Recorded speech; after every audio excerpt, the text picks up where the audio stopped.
The Perseverant IAS. शुरुआत करते हैं अपने डेली करंट अफेयर के सेशन को। परसेवरेंट आईएएस की तरफ से ये चला आ रहा है daily current affair. GS link है इसमें। आपको मालूम ही है कि बहुत सारे जो है जीएस और स्टैटिक्स के पार्ट यहाँ से आपको डिस्कस किया जाता है क्वेश्चन आंसर के जरिए। वर्ल्ड ब्रेल डे आपका पहला है और उसके बाद आपको मिनजियांग एक जो है चाइना का शिप है, इसके बारे में डिस्कस करेंगे क्योंकि ये वर्ल्ड का पहला ऐसा शिप है जो कुछ नया करके दिखाने जा रहा है, कुछ नया करने जा रहा है फिर से चाइना, जिसके लिए जाना जाता है। इसको देखेंगे, एग्जाम प्रोस्पेक्टिव से इम्पोर्टेंट है, हो गया है आपका। लक्षद्वीप न्यूज़ में है, इसको भी करेंगे। KLISOFC Kerala Lakshadweep inter submarine optical fibre cable को लिंक किया जा रहा है कोची और केरला को, तो वो भी देखेंगे। और ये भी इम्पॉर्टेंट प्रोजेक्ट है, ऑप्टिकल फाइबर न्यूज़ में है, इसको थोड़ा देख लेंगे। इसके बाद नेशनल पार्क फिर से न्यूज़ में आया है, तो इसके बेसिक्स और जो भी अभी नेशनल पार्क न्यूज़ में आया है उसको भी कवर करेंगे। ठीक है, नेशनल पार्क बहुत ही इम्पॉर्टेंट टॉपिक है आपका इन्वायरमेंट की दृष्टिकोण से। चलिए तो शुरू करते हैं अपना पहला करंट का क्वेश्चन। क्या है आपका, when is the world Braille day observe every year? World Braille day कब ऑब्जर्व किया जाता है हर साल? ठीक है, ये आपको बताना है, आपके एग्जाम के प्रोस्पेक्टिव से इम्पोर्टेंट है। ये वर्ल्ड ब्रेल डे है क्या, ये सब देखेंगे आगे। 1 जनवरी, 2 जनवरी, 4, 6, बताइए आंसर क्या है करेक्ट इसका? इसका करेक्ट आंसर है आपका 4 जनवरी को ये मनाया जाता है। ये सही है, करेक्ट आंसर 4 जनवरी है इसका। एवरी ईयर 4 जनवरी याद रखिएगा कि इनके याद में मनाया जाता है। इन्होंने ब्रेन लिपि दिया था विजुअली इम्पेयर्ड पर्सन के लिए, इन्होंने लैंग्वेज डिकोड करके दिया जिससे वो ईजिली पढ़ सकें। ये देखिए किस तरह से इन्होंने कोडिंग किया था। यूज सिस्टम, कौन सा सिस्टम यूज़ किया इन्होंने, ये देखिए। इसको आप फिगर देखिएगा तो आपको समझ में आ जाएगा कि किस तरह से इन्होंने जो कोडिंग कर दिया था विजुअली इम्पेयर्ड पर्सन के लिए। और ये हैं कहाँ के? फ्रांस के, याद रखिए ये फ्रांस के थे। 4 जनवरी 1809 को पैदा हुए थे, इसीलिए 4 जनवरी को वर्ल्ड ब्रेल डे मनाया जाता है। लुइस ब्रेल इनका पूरा नाम हुआ, इस बात को आप याद रखिएगा। United nation general assembly in 2019 से ये मनाया जा रहा है इनके याद में। UNGA, ठीक है, ये हम लोग डिस्कस करते रहते हैं। परमानेंट बॉडी है किसकी? UN की। और इसके अलावा भी 5 और परमानेंट बॉडी है, ये सब हम लोग पढ़ते रहते हैं, आपको पता होगा। Braille use a system of raise dot to present, dot के जरिए जो है ABCD की कोडिंग की गई है इस लैंग्वेज में। ठीक है, ब्रेल लिपि बोलते हैं इसको। और ये कब से ऑब्जर्व किया जा रहा है? 4 जनवरी से। इसको आप ध्यान में रखिएगा। वर्ल्ड ब्रेल डे पूछा जा सकता है, ये कहाँ के हैं ये भी पूछा जा सकता है आपके BSSC वगैरह एग्जाम में। ठीक है, अभी जनवरी से रिलेटेड जितने भी इम्पोर्टेंट डे हैं सब आप याद कर लीजिएगा, आपके लिए इम्पोर्टेंट है। एक जगह मैंने जनवरी, फरवरी, मार्च तक का दे दिया है आपको। 4 जनवरी विश्व ब्रेल डे, उसके बाद 10 जनवरी आपको 9 जनवरी प्रवासी भारतीय दिवस, 10 जनवरी विश्व हिंदी दिवस, उसके बाद 12 जनवरी राष्ट्रीय युवा दिवस। ये सारे इम्पॉर्टेंट है, जनवरी के सारे जो है आपके इम्पॉर्टेंट है। राष्ट्रीय युवा दिवस, 15 जनवरी थल सेना दिवस, आर्मी डे मनाया जाता है 15 जनवरी को। तो आपको बताना है कि CAOS यानी चीफ ऑफ आर्मी स्टाफ कौन है आपके आर्मी के chief of army staff, CAOS बोला जाता है इनको। 2-3 दिन से कंटिन्यू आपको ये सब बताया जा रहा है। आप कितना याद कर पा रहे हैं, कितना याद रख पा रहे हैं, ये टेस्ट भी हो जाएगा। अगर याद है तो कमेंट कीजिए। जनरल मनोज पांडे हैं इनके जी, जनरल मनोज पांडे। ठीक है, ये सब आपको तीनों सेना के बारे में अच्छे से बताया गया है, याद रखिएगा। ये जनवरी से जितने भी इम्पोर्टेंट है ये सब अभी रिसेंट के हैं। 24 राष्ट्रीय बाल दिवस, ये जो है रिसेंट गवर्नमेंट के थ्रू इम्प्लीमेंट किया गया है। ये सब राष्ट्रीय मतदाता दिवस, ये पुराना है, 25 जनवरी को मनाया जाता है। 26 जनवरी गणतंत्र दिवस, रिपब्लिक डे 26 रिपब्लिक डे, 25 राष्ट्रीय पर्यटन दिवस, ठीक है। नेशनल टूरिज्म डे 25, ये सारा इम्पॉर्टेंट है, आपको याद कर लेना है यहाँ से, ताकि आपके लिए एग्ज़ाम के टाइम जो है ज़्यादा चीज़ें बल्कि ना हो। अगर आप इस तरह से याद करते हुए चलिएगा, 3 महीने का इसीलिए दिया गया आपको, जनवरी, फरवरी और मार्च, ठीक है। जनवरी में ही ज़्यादा है थोड़ा, बाकी मार्च में और फरवरी में कम है। तो जनवरी के तो आपको ऐसे ही याद हो गए होंगे अब तक। सबसे पहले आप याद रखिएगा 4 जनवरी, 4 जनवरी जो है आपका क्या है, ब्रेल डे याद रखिएगा। और उसके बाद 9 जनवरी प्रवासी दिवस, प्रवासी दिवस। 10 जनवरी आपको हिंदी दिवस याद रखिएगा। 12 जनवरी युवा दिवस, ठीक है। किनके याद में युवा दिवस मनाया जाता है आपको, राष्ट्रीय युवा दिवस आपको 12 जनवरी, स्वामी विवेकानंद, ठीक है। ये सब इम्पॉर्टेंट है, याद रखिएगा, इनसे आपको क्वेश्चन पूछा जाता है। बीएसएससी या वन डे एग्जाम में ये सब क्वेश्चन इजी बनता है। 15 जनवरी थल सेना दिवस, पराक्रम दिवस। 24 राष्ट्रीय बाल दिवस, ये सब आज का रिसेंट का है, ये सब रिसेंट मनाना शुरू हुआ पराक्रम दिवस, राष्ट्रीय बाल दिवस, इसलिए इम्पॉर्टेंट है आपके एग्जाम के प्रोस्पेक्टिव से, याद रखिएगा। चलिए नेक्स्ट क्वेश्चन देखते हैं, इम्पॉर्टेंट है आपके लिए। What is the name of China cutting edge ocean drilling vessel designed to penetrate the earth crust and reach the mantle for the first time in human history? ऐसा drilling vigil बनाया है China ने, जो पहली बार जो है crust से mental की तरफ जाएगा। किस लिए ड्रिलिंग विजल क्या होता है पहले ये समझ लीजिए, ये तो पता होगा आप लोग को, बहुत सारे लोग को मालूम है, कोई रॉकेट साइंस नहीं है। ड्रिलिंग विजल ऐसा शिप होता है जिसका इस्तेमाल ऑफशोर सी में गैस और ऑयल के वेल्स को, रिसोर्सेस को खोजा जाता है इसके ज़रिए, ड्रिलिंग विजल के ज़रिए। एक स्पेशल टाइप का शिप होता है जिसका इस्तेमाल करके जो है ऑफशोर यानी समुद्र के अंदर गैसेस और ऑयल्स और मिनरल्स के नए नए रिसोर्सेस को ढूंढा जाता है, ठीक है। स्पेशल क्लास के ड्रिलिंग विजल डिज़ाइन किए जाते हैं ख़ास के इस काम के लिए, ठीक है। तो चाइना ने अभी इतना ज़्यादा डेवलप डिज़ाइन कर लिया है, जो अभी तक सिर्फ क्रस्ट तक खोज होती थी इन चीज़ की, ये मेंटल की तरफ बढ़ रहा है, ठीक है। इसीलिए जो है ये इम्पॉर्टेंट हो गया आपका। और इस शिप का नाम क्या है वही यहाँ पे क्वेश्चन आपको पूछ रहा है, आपको बताना है, ठीक है। चाइना चला तो चांद तक, नहीं तो शाम तक, ठीक है। इस तरह से डिज़ाइन किया है इन्होंने। तो ये है आपका मिनजियांग, ठीक है। इस शिप को देखिए पहले, इसके बाद जानेंगे। यही है जो आपके कहाँ पहुँचने की तैयारी में है, मेंटल में। देखिए अर्थ क्रस्ट से ये कहाँ जाने की प्लानिंग है इसकी, मेंटल में, ठीक। फर्स्ट टाइम हो रहा है ऐसा, जो इतना शक्तिशाली यानी कैपेबल, देखिए विथ स्टैंडिंग एक्सट्रीम कंडीशन में, ठीक है। हर तरह से जो है चाइना अपने आप को साबित करना चाह रहा है कि वो किसी भी फील्ड में पीछे नहीं है, ठीक है। अच्छी बात है, चाइना से ही सीखना चाहिए। देखिए इसका नाम सबसे पहले तो आप याद रखिएगा कि ये जो है कौन है और किसने बनाया है, ये आपसे पूछा जा रहा है। काम क्या है इसका, देखिए 7000 मीटर तक नीचे जाने की तैयारी है चाइना की। अब जानिए यहाँ से जो इम्पोर्टेंट चीज़ था वो आपने जान लिया, ये नेम इम्पॉर्टेंट है। ड्रिलिंग विजल आपको पता हो गया, पहली बार कौन करने जा रहा है ऐसा, चाइना करने जा रहा है। जियोलॉजिकल सर्वे के लिए इसने ये चीज़ तैयार किया है अपना। अब देखिए ये था आपका शिप। अब यहाँ से इम्पॉर्टेंट ये है क्रस्ट मेंटल कोर। यहाँ से सिंपल क्वेश्चन ऐसा एग्जाम में बन जाता है कि आप लेयर को ऊपर से नीचे तक या नीचे से ऊपर तक कौन सा लेयर है अर्थ का, इस तरह से अरेंज करने के लिए एकदम सिंपल क्वेश्चन में आपके बीएसएससी या एसआई में पूछ सकता है। उसके बाद ये एक चीज़ याद रखिएगा कि आउटर कोर लिक्विड के फॉर्म में होता है, जबकि इनर कोर जो है सॉलिड है। ये इमेज आपको बहुत कुछ बता रहा है, इस इमेज को गौर से देखिएगा, पीडीएफ आपको मिलेगा, तो इससे क्वेश्चन बन सकता है आपके लिए, ठीक है। क्योंकि इसमें जो है हर एक लेयर के बारे में थोड़ा डिटेल दिया गया है और डिग्री सेल्सियस टेम्परेचर बताया गया है हर कोर का, ठीक है। डिस्टेंस बताया गया है पूरी। तो ये सब जो है फैक्ट है, इम्पॉर्टेंट है, जियोलॉजिकल फैक्ट है ये, इससे क्वेश्चन आपसे बन सकता है, इसको समझ लीजिएगा, ठीक है।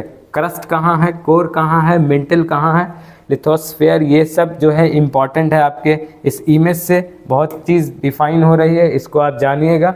अब यहाँ से फिर एक क्वेश्चन और बनता है आपके कि क्रस्ट में जो है क्या मिलता है, मेंटल में क्या, कोर में क्या, ये सब जो है एग्ज़ाम बेस्ड क्वेश्चन बनता है यहाँ से। जैसे कोर में आपको मेटल आयरन मिलेगा, उसके बाद क्रस्ट, सबसे ऊपर वाला पार्ट सिलिकॉन और एल्युमिनियम एंड ऑक्सीजन, ये चीज़ आप जानिए, आपके लिए इम्पॉर्टेंट है। मेंटल में क्या, सिलिकॉन, ऑक्सीजन और मैग्नीशियम, ये सब जो है, ये मेंटल जो है मिडिल पार्ट है, ये सब आपके लिए इम्पॉर्टेंट है। ये फिगर जो भी आपको फिगर के ज़रिए बताया जा रहा, समझाया जा रहा है, यहाँ से क्वेश्चन डायरेक्ट बनता है आपके एग्ज़ाम में।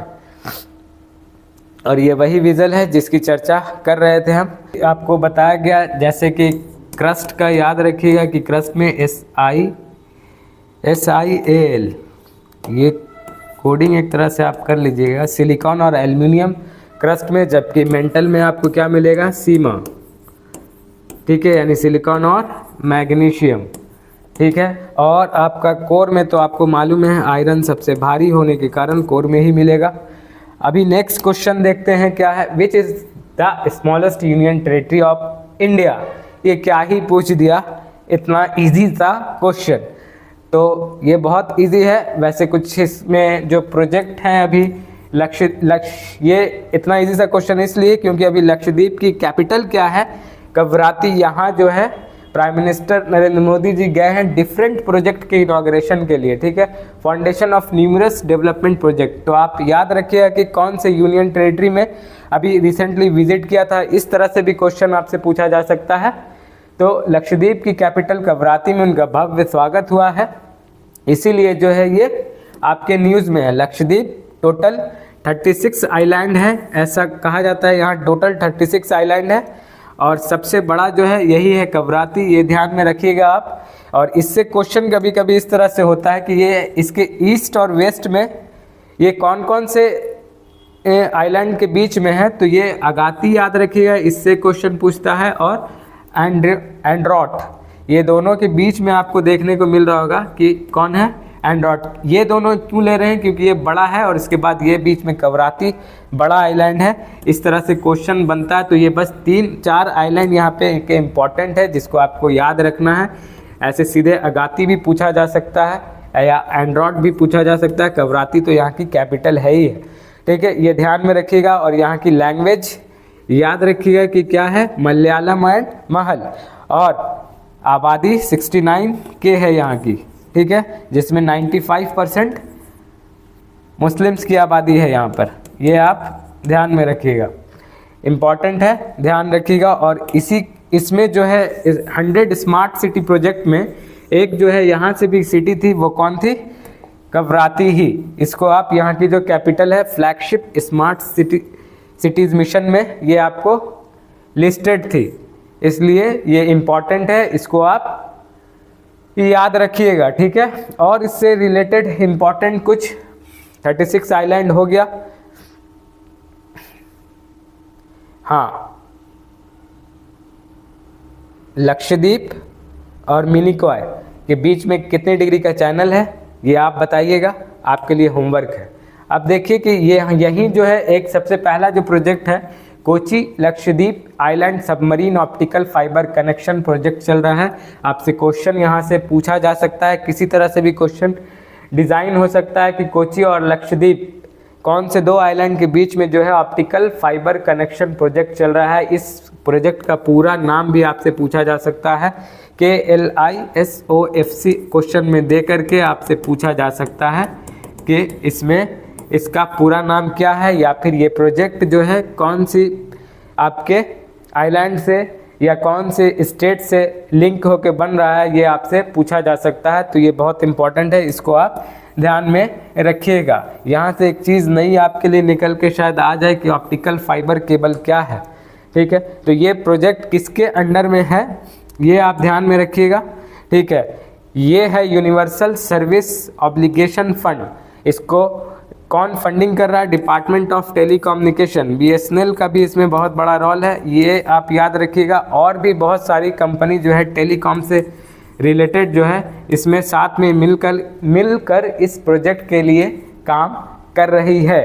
ठीक है, तो ये प्रोजेक्ट भी इम्पॉर्टेंट है, इसका नाम भी याद रखिएगा आप, किससे किससे रिलेटेड है। इसमें लक्षद्वीप है और आपका केरल की कोची।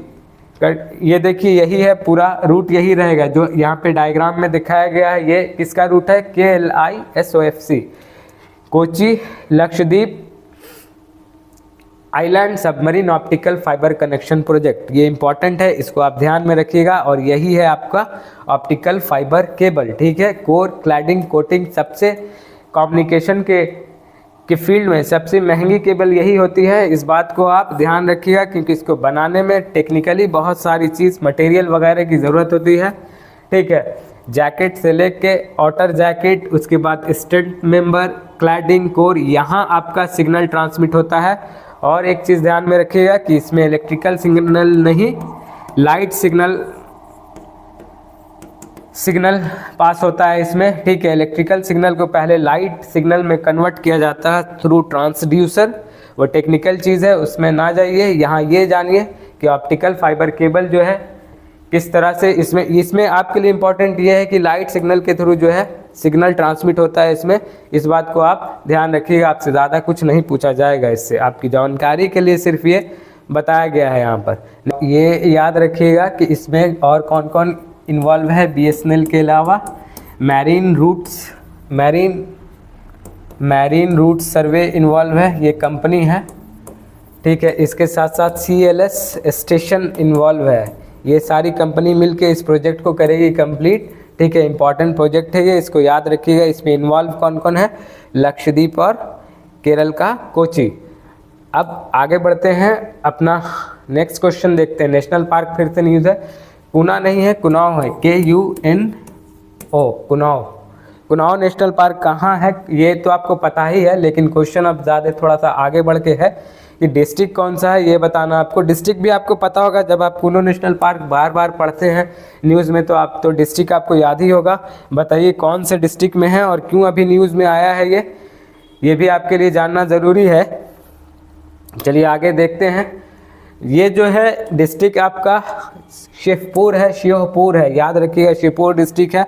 वहीं कुना रिवर है, उसी कुनाव रिवर है, उसी के नाम पे ये नेशनल पार्क है। इस बात को आप ध्यान में रखिएगा। क्यों न्यूज़ में है, यहाँ पे ये रीज़न आपको बताया गया। There are 3 cubs were born to the Namibian cheetah Asha at Kuno national park. तीन चीते को जन्म दिया है, न्यू बॉर्न बेबी समझ लीजिए।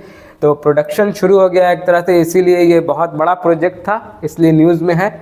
और आपको यही क्वेश्चन था आपसे कि कौन से डिस्ट्रिक्ट में है ये। विंध्यन हिल्स के पास कुनाव नेशनल पार्क है। कुनाव रिवर किसकी आपकी मेजर ट्रिब्यूटरीज है? चंबल रिवर की। ये यहाँ से आपको इम्पॉर्टेंट चीज़ें निकल के आ रही है, यहाँ से क्वेश्चन आपसे हो सकता है। पहले ये वाइल्ड लाइफ सेंचुरी था, अब जो है ये आपका नेशनल पार्क में चेंज हो चुका है। ठीक है, 2018 में ये हुआ था गवर्नमेंट के through. Government change it's status into national park. ठीक है, 2018 तक ये वाइल्ड लाइफ सेंचुरी था।